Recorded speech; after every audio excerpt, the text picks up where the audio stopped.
7 days of water fasting. This is either the smartest or the dumbest thing that I've done.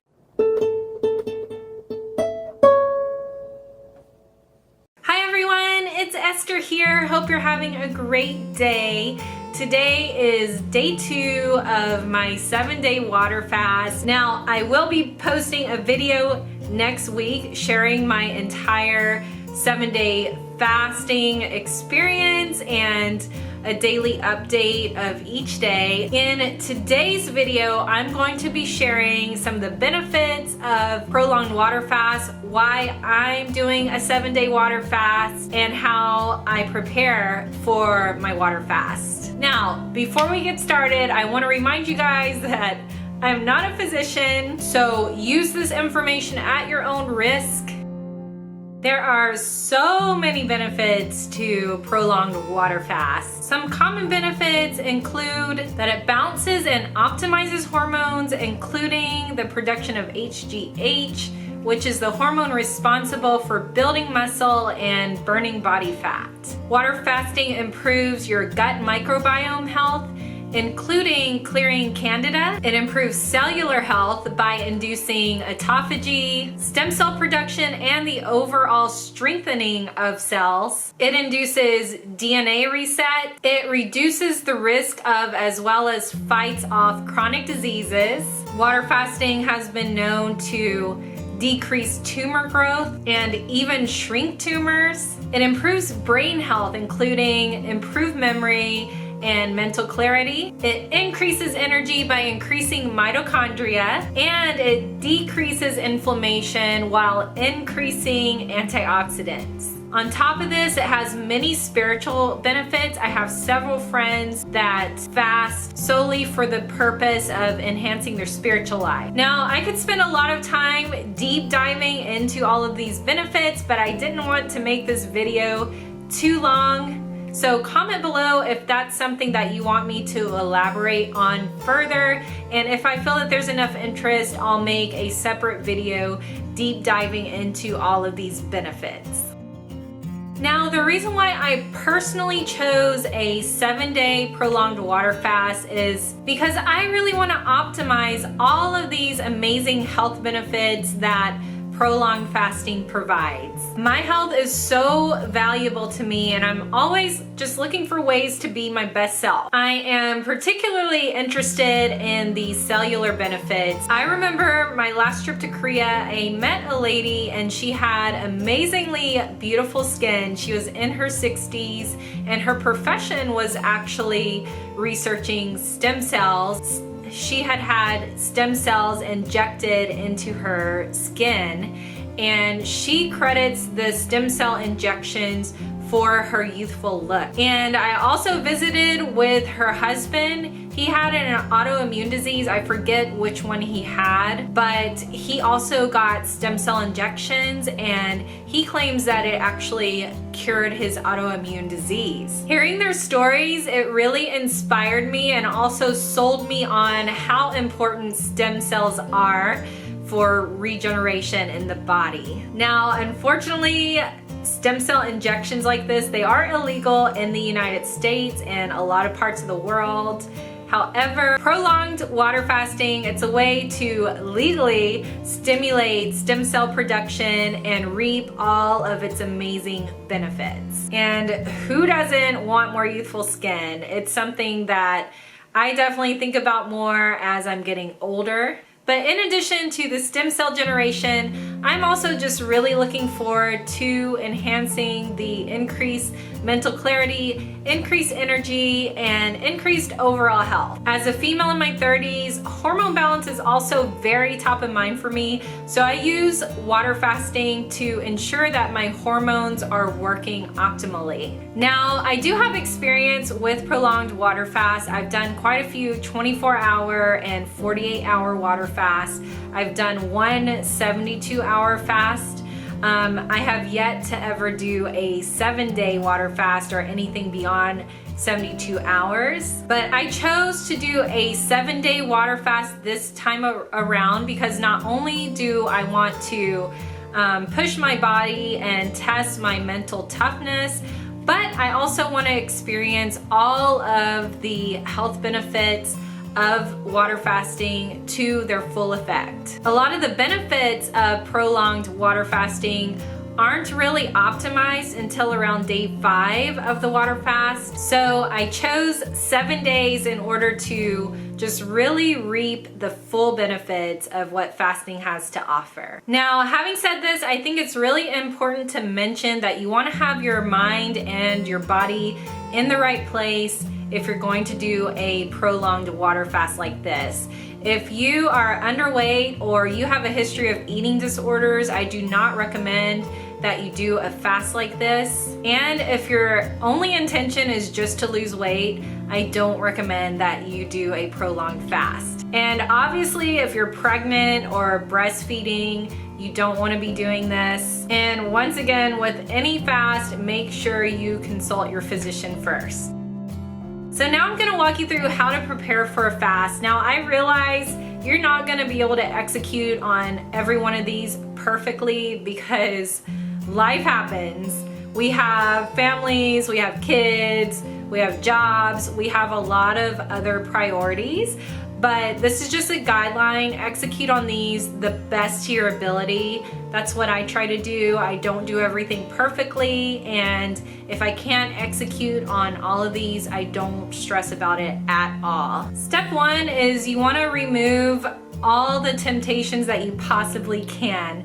Now, I planned this fast knowing that I would be running out of groceries, and also knowing that my boyfriend, who is an amazing cook, would be on a trip for the next week. So I have no delicious foods to tempt me during my 7 days. Now, I do realize that some of you won't be able to plan ahead this well and to this extent, but just try to get the temptations out of your way as much as possible and just do whatever you can to stay away from them. Simple things like the food that you normally have out on the table, that bowl of fruit or that loaf of bread. Put it away in the cabinet so that you don't see it. And just stay out of your kitchen as much as possible because you don't want to be tempted by any of the foods in your kitchen. Step 2 is to free your schedule as much as possible. Now, I'm not really executing on this one at all during this fast because I am fasting during a work week, but I have seen other people that will actually take off from work if time permits, and they'll take the whole 7 days off during their fast. And I think it's a really good idea if you have the ability to do so. The more that you can keep yourself out of stressful situations, the easier your fast will be to stick to. And you'll also have a more successful fast because you'll be able to keep your cortisol levels low, putting your body through less stress. Step number 3 is avoid negative people. Now, this one is super hard for me because I sell cars for a living, so I could have a negative customer at any given time of any given day. But we all have those people in our life that are just super negative that we have control over avoiding if we choose to do so. So if your particularly negative friend or relative calls you up and wants to hang out, just remember that now is not the time. Matter of fact, I would even avoid altogether telling that person that you're on a water fast. Bad idea. They will only try to sabotage you, so keep them at arm's distance until the fast is over. Step number 4, write down your purpose for why you're doing this fast and keep a daily journal as well. It's important that when you're going through hard times during this fast, that you can go back and reference the purpose that you had written down on why you're doing this to begin with in order to get you through those times. Journaling what you're going through, what you're feeling throughout the day, it's going to provide an outlet for you, but also it'll provide documentation for you to reference whenever you're done with the fast.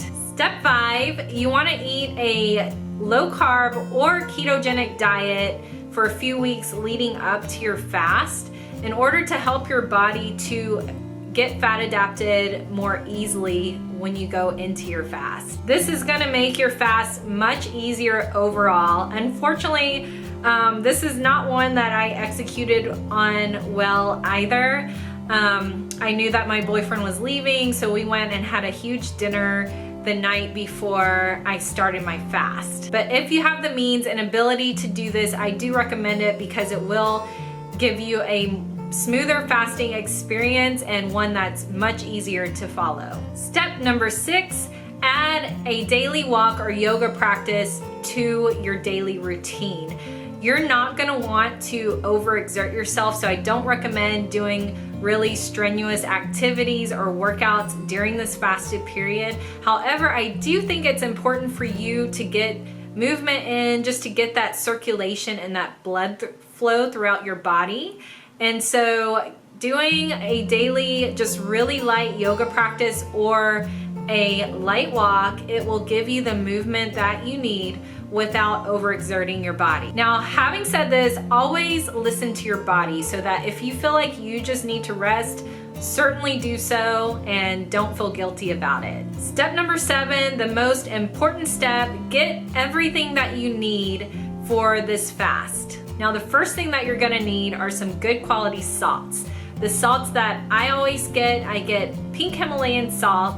This will give you your sodium chloride. I get something called no salt. That will give you your potassium chloride. And then I also get a food grade Epsom salt, which gives you your magnesium. Now, sodium, potassium, and magnesium, those are the 3 electrolytes that you're most at risk for losing when you do a water fast like this. Mixing these salts in with your water along with a little bit of baking soda will ensure that your body has everything that it needs to get through this fast. Now, I use a recipe called snake juice to ensure that I get the ratios that are ideal from all of the salts. It's not my recipe, it's one that was created by this guy named Cole Robinson, but I'll put a link down below for the snake juice recipe. The second item that I recommend that you get is a very large hydro flask or water bottle. I like using a hydro flask because it keeps the water cold. I use a 2-liter hydro flask. I don't have it with me because I usually keep that one at work because I'm at work more than I'm at home. And then here I have a smaller version of that I keep at home. And then what I do is I mix my salts with my water at the beginning of the workday, and then I'm prepared for the day. I don't have to do any running back and forth or worrying about fixing it in the middle of my workday, and I have the water at my desk ready to go. The next item that I got was a box of enemas. I do find that when I do a prolonged water fast, sometimes it can cause constipation because you have literally 0 fiber pushing your stools out of your system. So the enemas can help with that. I've seen people that will actually do one every single day of their fast. I'm hesitant to do that only because I don't want to lose like important minerals or nutrients that I might need in my body. I will probably do 1 to 2 enemas during this 7-day fast. Now, I get the enemas at my local drugstore, so you should be able to find them there as well. Now, the next item that I like to have on hand is a ketone monitor. So I like to check my blood sugar levels and my ketone levels because I like to see when my body actually gets into ketosis during this fast. I use a ketone monitor called Precision X because that will check your ketones, and it has a dual blood sugar test as well as ketone test on it. If you don't want to fork out the money to invest in a ketone blood monitor, you can get ketone strips. That's where you pee on a strip. When you urinate on this strip, it will tell you the level of ketones that are in your urine. Now, this is not going to be as accurate as a blood ketone monitor would be at telling you when you're in ketosis, but it will at least give you an idea and something to gauge. If you want the most accurate results, you'll want to invest in a blood glucose monitor. And finally, I recommend that you have a scale so that you can track your weight during this process. And I personally like to also take before and after photos. I actually think this might be more important than tracking it on a scale. Now keep in mind, during a prolonged fast like this, you're also gonna lose water weight. So not all of the weight that you're seeing come off is your fat coming off. However, I do still like to track my weight loss progress, and I also still like to track the way that my body is looking through this process and how my body is progressing. So I always step on the scale every day, and I'll try to take photos daily as well. Okay, so now you know a lot of the benefits of prolonged water fasting, and you know why I'm doing this fast for myself and how you can prep for your next water fast. If this information was helpful to you, if you could give me a thumbs up on this video, and make sure you subscribe to my channel and hit the notification bell if you haven't already, so that you'll be notified when I post my 7-day water fasting vlog. I'll be doing a daily update on each day of my water fast, as well as sharing my progress with my ketones, my weight, and my body throughout this whole experience. But thank you all so much for watching, and I will see you next time. Bye everyone.